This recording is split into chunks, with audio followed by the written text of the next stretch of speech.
Berikut potongan hadis Abu Daud. Lalu ada seorang laki-laki dari Muzaina atau Juhaina bertanya kepada Nabi SAW, wahai Rasulullah, bagaimana kita harus beramal? Apakah amalan itu berdasar pada takdir yang telah berlalu atau berdasarkan pada sesuatu yang baru?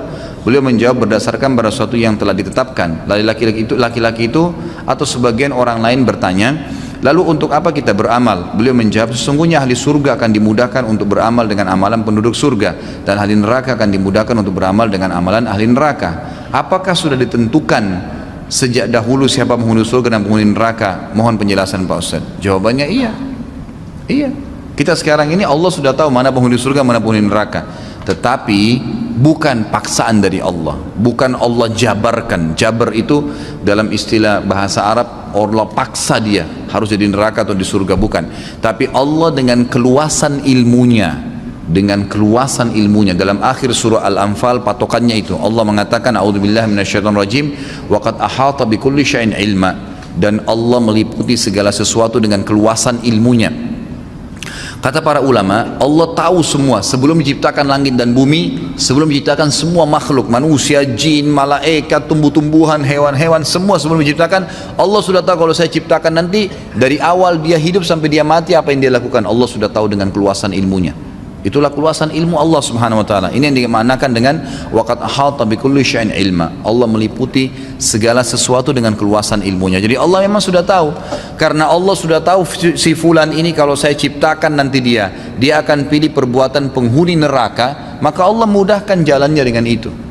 Saya kasih contoh. Saya jelaskan ya, saya reviewkan kembali. Takdir ada dua macam, ada mutlak dan ada ikhtiar.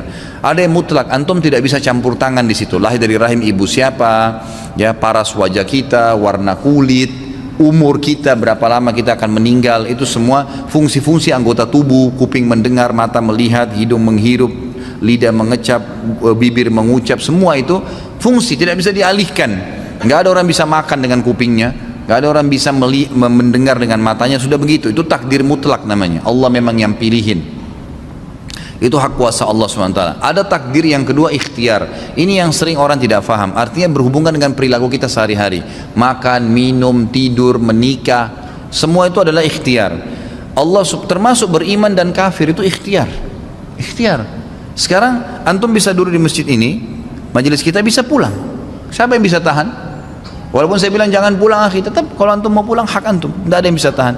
Tapi dengan antum memilih salah satu perilaku, duduk atau pulang, Allah sudah tahu pada malam itu, pada detik itu, di majelis itu dia akan pilih pulang atau dia akan pilih duduk, dicatat sebagai takdirnya, gitu kan? Seseorang mau keluar ke diskotik atau mau tinggal di rumah, dia pilih kan, bebas, nggak ada yang paksa dia. Pada saat dia pilih tinggal di rumah, Allah sudah tahu sebelum diciptakan dia akan pilih tinggal di rumah. Pada saat itu dia batalin ya ke diskotiknya, Allah sudah tahu pilihan dia sebagai pencipta. Atau kalau dia keluar pilih ke diskotik, Allah sudah tahu dia akan ke diskotik malam itu, dia akan minum atau dia akan buat apa, maka Allah tahu apa yang dia lakukan.